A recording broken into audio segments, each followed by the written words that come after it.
A wonderful aroma. I feel more relaxed already. Would that I had sweetmeats to offer, but I travel light out of habit. There's plenty of hot water though, so please have as much tea as you like. Now then, will you tell us your tale?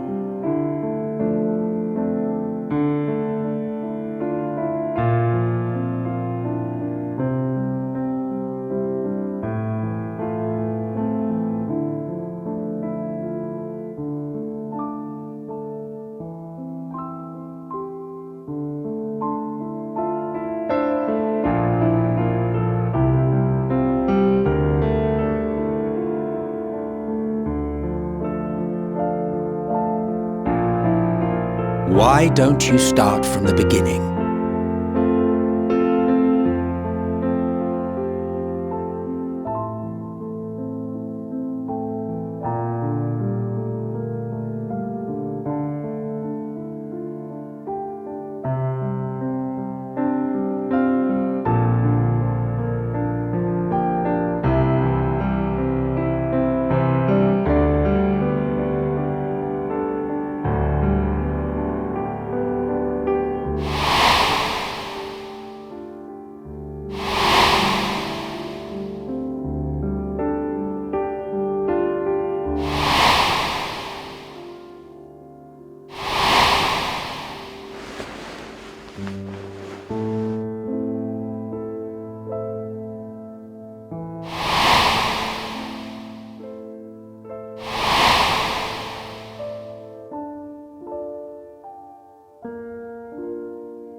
Preposterous! Utterly preposterous! While not the words I would have chosen, I too have my doubts. Much of it borders on the incredulous. What of you, Vanar?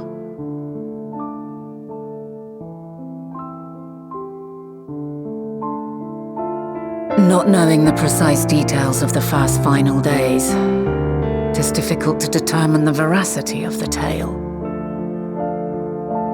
Supposing it is all true, I must ask myself why I would do what I did.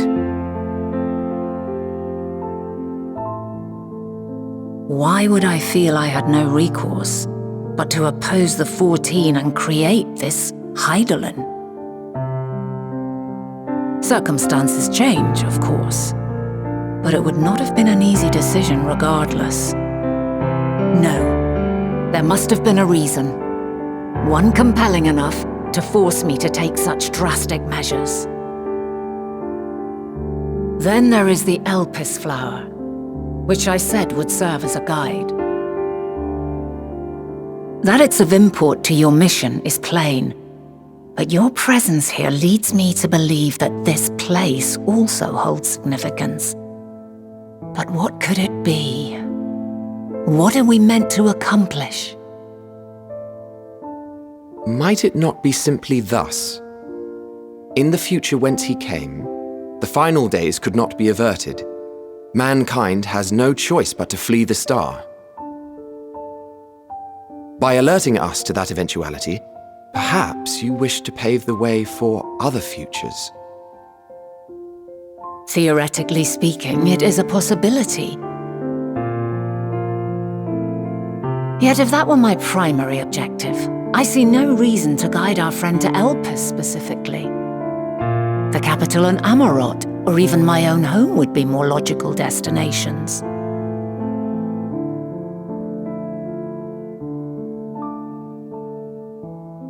True. I note also that Hydaelyn did not specify a point in time to which he must return. By this, it may be inferred that it was not critical that we should meet. Alternately, She had reason to believe that our paths would converge, coincidental though it may seem. This is quite a puzzle, and we do not have all the pieces. Hardly any, but we do have one immutable fact. If the final days are indeed as described, they will bring death to all that I hold dear. Yet despite being afforded long years of preparation, the only provisions I could make were for flight.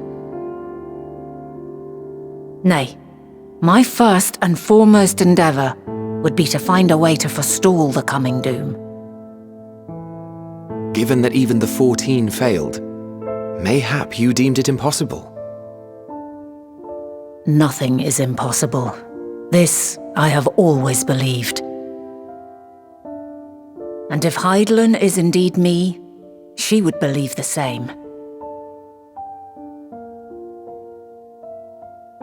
Listen to yourself.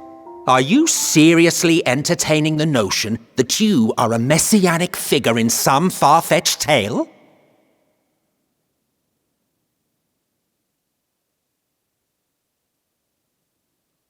Well, I will not. I refuse to accept that our world could be undone by some unforeseen calamity. I also take offense to my portrayal as a megalomaniacal madman. To sacrifice oneself for the star is a noble act, and I would hold those who gave themselves to this zodiac in the highest esteem.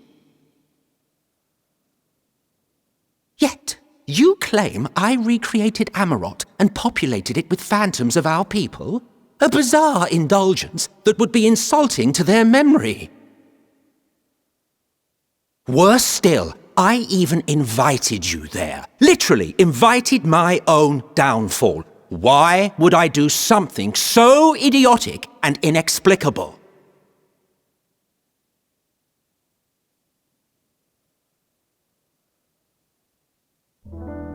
Now, I will allow that the hypothetical task of restoring our world would be daunting in the extreme. The thought of having to bear such a burden for 1,000 lives horrifies me. But I would never forsake my duty. I would never forsake my brethren.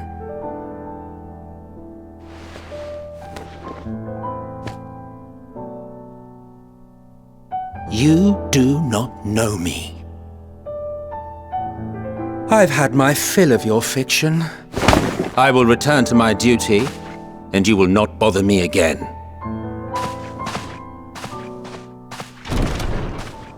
Emet-Selch! Wait!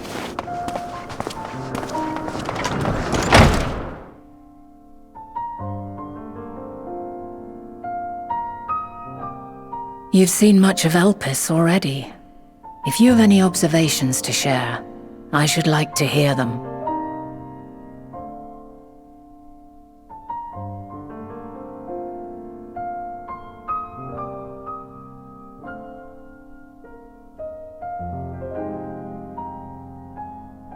Ah yes, the energy distinct from ether. Though not my field, I have a basic understanding of dynamis. And you say Hermes researched the phenomenon in the course of creating Meteon? Yes, I believe this warrants further investigation.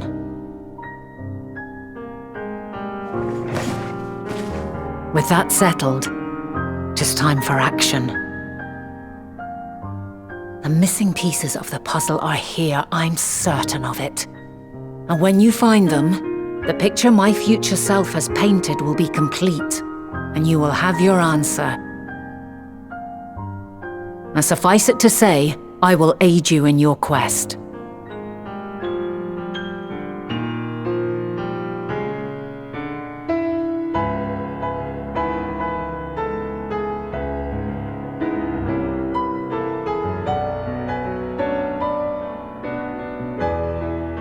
Have faith. If Emet-Selch is the man Azum described to me, we've not seen the last of him.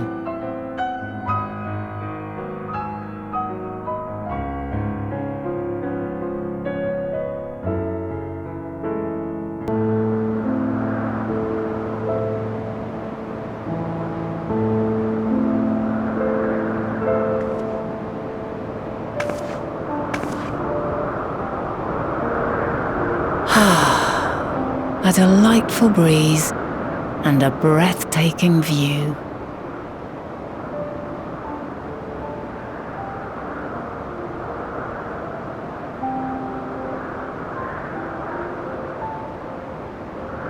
What is it like in the future? Is the world still a beautiful place?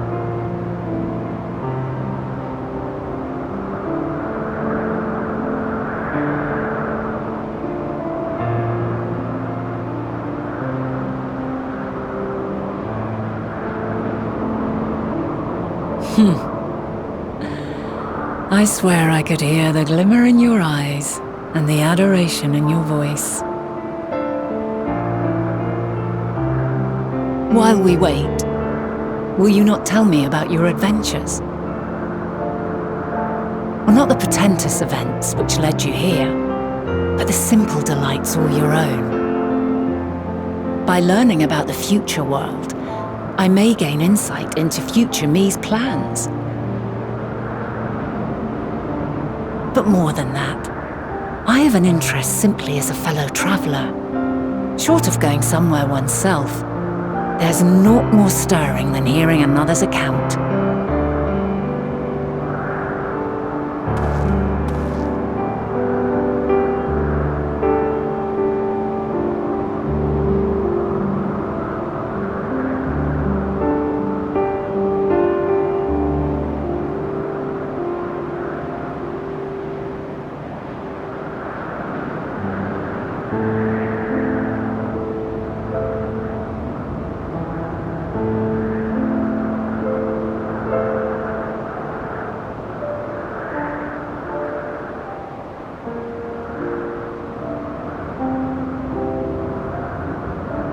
Incredible!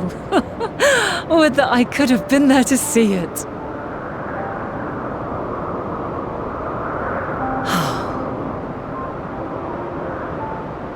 Yours is a harsh and unforgiving world. Yet in spite of this, your brethren hold fast to their virtue. To know that the light of mankind's potential still shines, even in that faraway place, it gives me heart.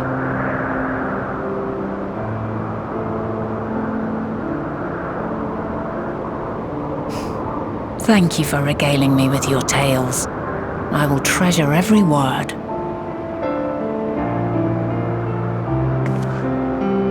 As you know, I was once a scholar, and among other things, I sought to understand the workings of the world. What exactly is ether? How formed the laws of nature? Whence sprung mankind? Riddles and mysteries beyond counting. Over the years, I have managed to find answers to some few of them. Yet rather than attain a sense of mastery, the more I understood, the more I came to hold the world and its miracles in awe. We too are miracles, each and every one of us, born of the warm breath of life that traverses the heavens, swirling through eternity. When I fully grasped the improbability of our existence, nothing felt impossible anymore. If it could be imagined, it could be done.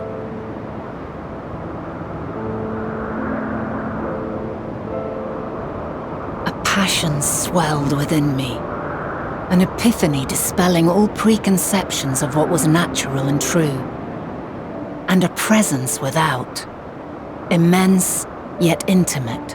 Fate, perhaps, holding us in its tender embrace. As reassuring as it was intimidating, how keenly aware I became of creation's fragility, built as it is upon precarious happenstance. I was overcome with an irrepressible urge to know the world more intimately, to hear its voice, feel its breath.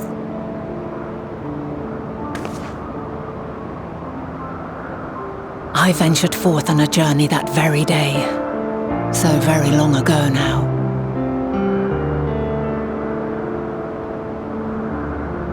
Freed from presumption and prejudice, I saw the world through a newborn's eyes. Everything fresh, and new, and so beautiful. Lands that stretched on forever. Skies one could drown in. The heartbeat of nature, silent yet strong. And amidst it all a people, beacons of light and life, laughter that warmed my heart like naught else before. They are my meaning, and my purpose, my love. And so long as they need help, I cannot return to the star. Perhaps my future self is still waiting for it. The moment she can let go and walk unto the end. Safe in the knowledge that man will find his own way.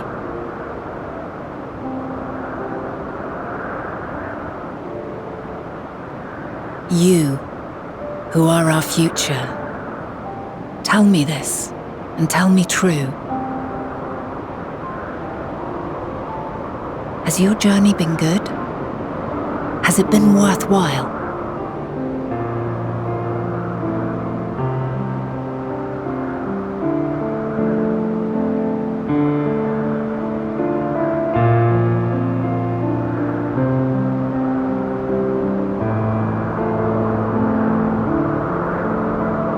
Pray forgive my lateness.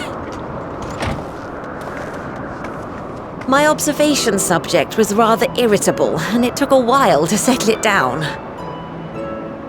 No need to apologize. Your work takes precedence. Besides, we had a pleasant conversation in the meantime. You're too kind. Now then, I'm told you wished to ask me some questions.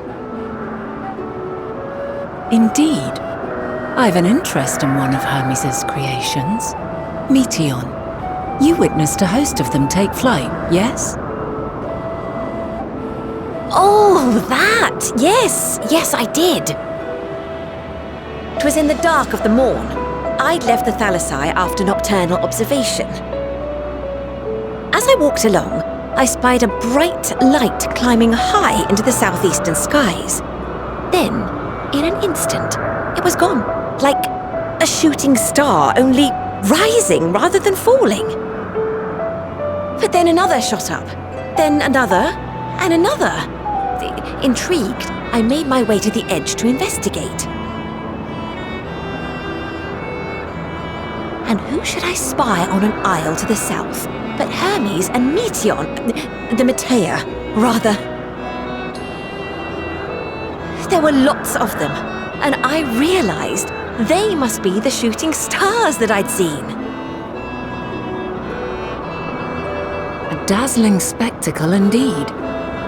Have you spoken with Hermes about this? Oh, yes. The sight left such an impression on me that I approached him about his mystery project the very next day. Alas, he said that he couldn't reveal anything just yet, that he needed to conduct further tests. It shouldn't be long now, though. He often returns to that isle, and I have a feeling he's nearing a breakthrough.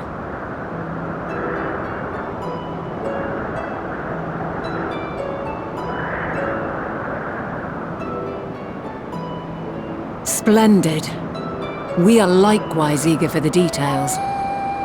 Well, that is all we wish to ask. Thank you for taking the time to indulge our curiosity. You're very welcome. It's always a pleasure to speak with other inquisitive souls.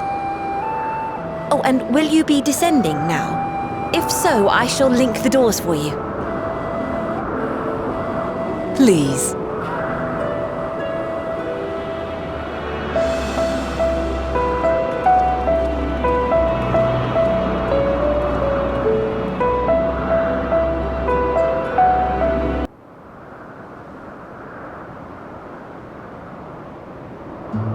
Twas my intent to finish it, but clearly I underestimated you.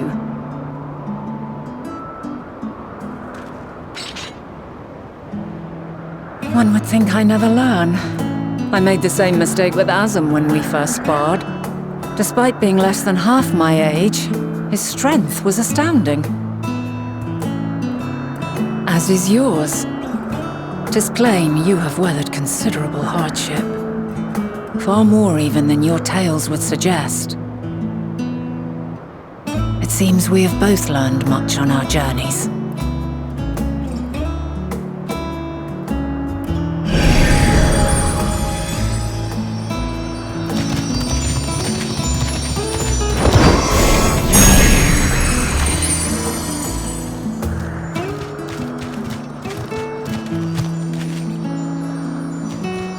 Well now, I dare say he has warmed to you.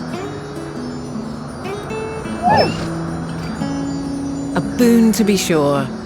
He never forgets his favorites, and is ever eager to come to their aid.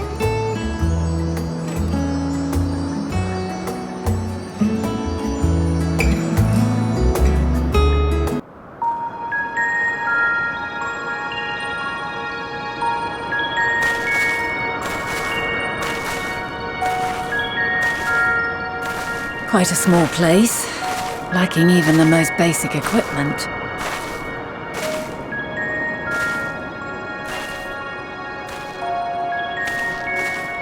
The present may yield no clues, but we may yet try perusing the past. Have you done this before?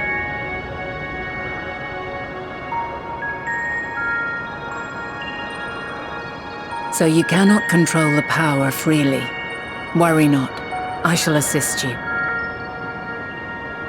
Come and stand before me.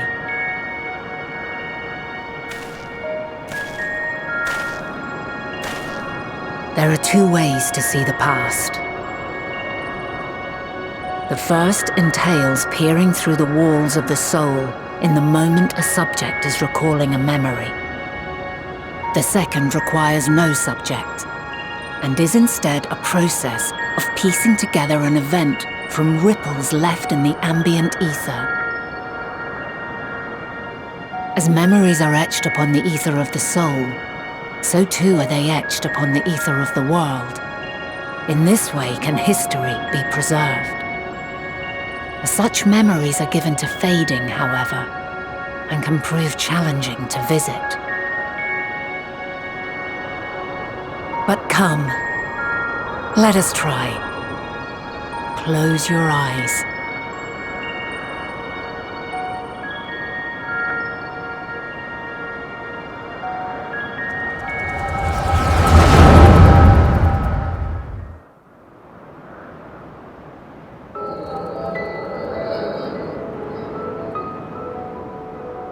All units fully functional and proceeding on course towards their respective stars. Estimated time to completion of survey is 108 cycles. End of status report. Severing connection with shared consciousness.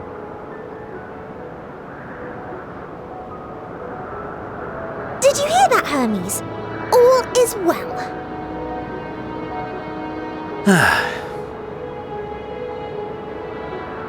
Yes.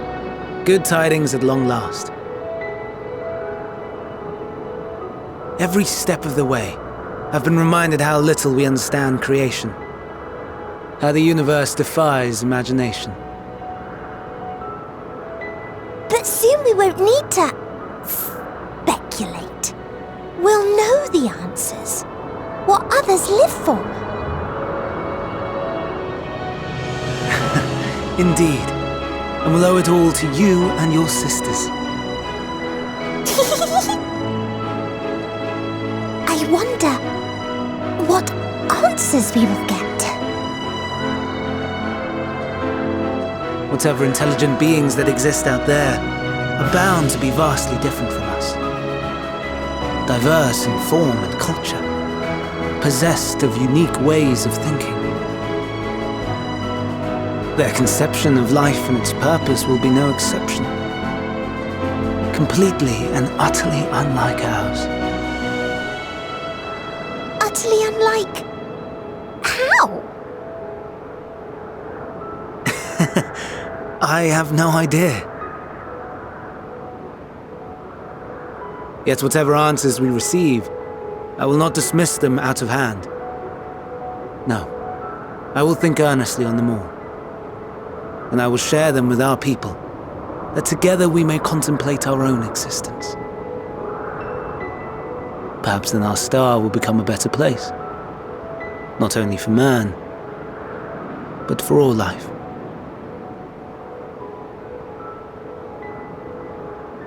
Meteion, though I gave you wings to soar the heavens, I did not teach you how to walk the earth. So loath was I to bind another living being. In the course of your long journey, you will learn from those you meet, learn to walk and run and so much more. And when you return, older and wiser, we will have a celebration to mark your homecoming and coming of age both. Will there be apples? Covered in syrup? And how are you supposed to eat them? Rather than food, perhaps...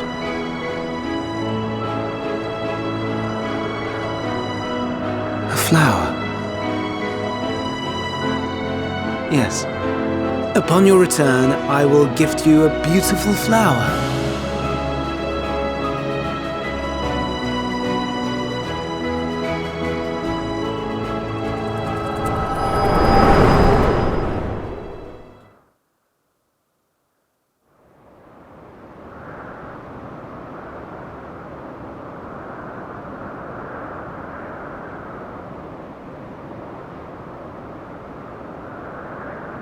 So, what is your opinion?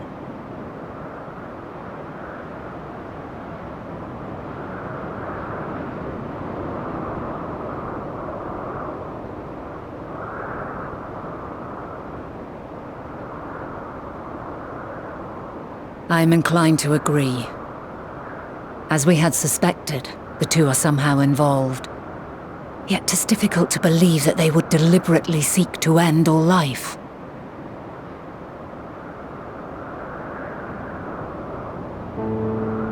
In light of this, I propose that we reveal your tale to Hermes himself.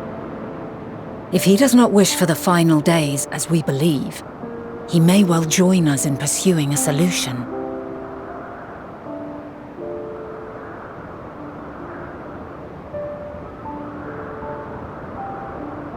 Then it is settled. Let us seek out our friend with all swiftness. 'Twould not do to let such a pure soul be blackened by tragedy.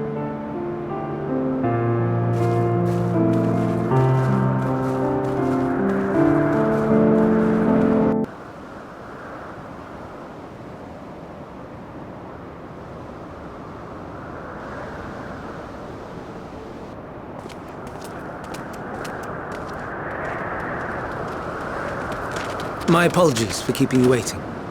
I understand there is a matter you wish to discuss. Aye, a matter of the utmost gravity, if one can suspend disbelief. Go on then.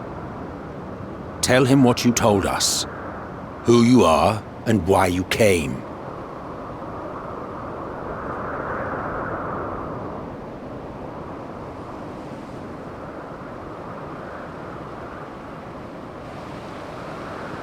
Final days.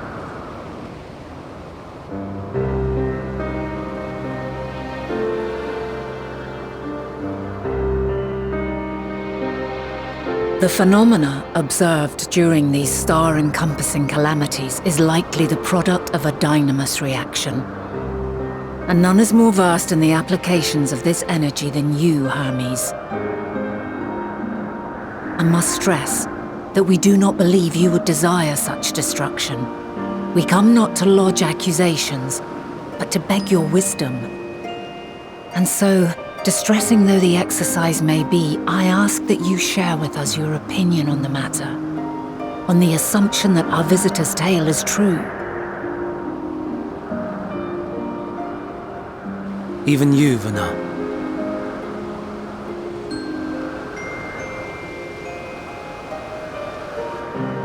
As you say, the phenomena observed in the two calamities may both be attributed to Dynamis. Of note is the difference in its effect. In the first final days, it warped creation magics. In the second, it warped the people themselves. The key variable, I suspect, is the etheric density of the men of each age. As you know, ether, in essence, negates Dynamis. Harboring high concentrations of ether, we ancients cannot readily manipulate Dynamis, nor be manipulated by it. Therefore, rather than ourselves, the calamity affected our magics. In contrast, having been sundered, the people of the future are composed of but a fraction of our ether. Thus are they susceptible to the influence of Dynamis and its transformative potential.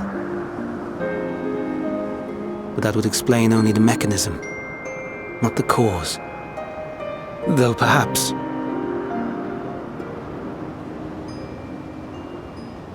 What is it? Even should it be a hypothesis, we would hear it.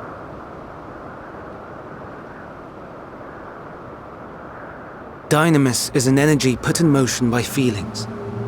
Feelings for which there must first exist a source. A source to which the victims must be attuned. One that harbors the selfsame negative emotions. Elsewise it could not be the agent of such extreme change. So it wasn't the stagnation of the celestial currents.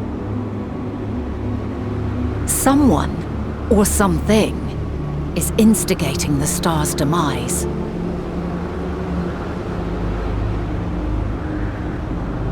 So, we've a villain on our hands after all. Any idea who or what it could be? The celestial currents comprise the outermost layer of the star's ether, encasing it like a protective sphere.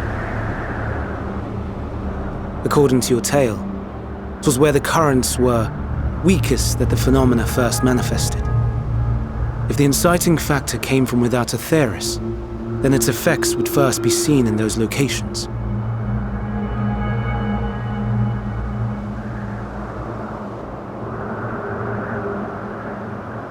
Greetings. Can you hear me?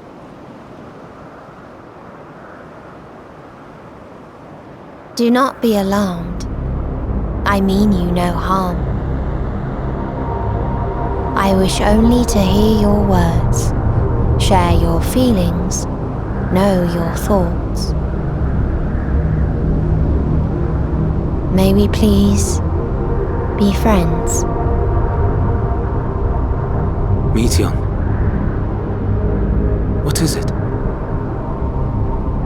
Executing scheduled task, suspending individual self and connecting to shared consciousness. Connection established. Commencing status report.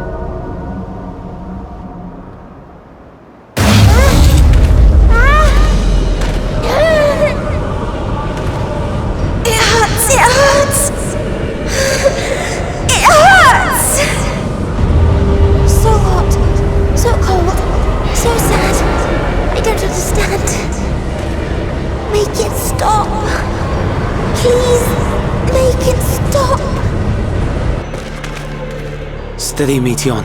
Steady. So scared. So lonely. The pain. It's too much. Why? Why do we... They hurt.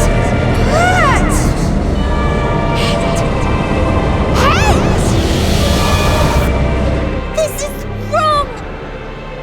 All wrong. She's gone? But how?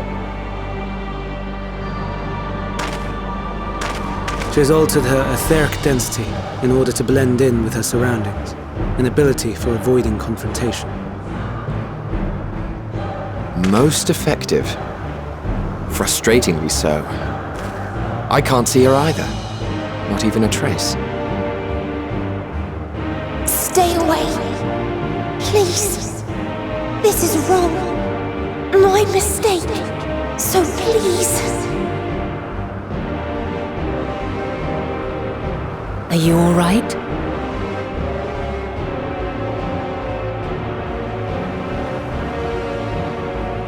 In your mind? No. We only heard her speak the instant before she vanished. Of course. When communicating without words, Meteion also employs dynamis. That will explain why you were able to hear her, when we could not.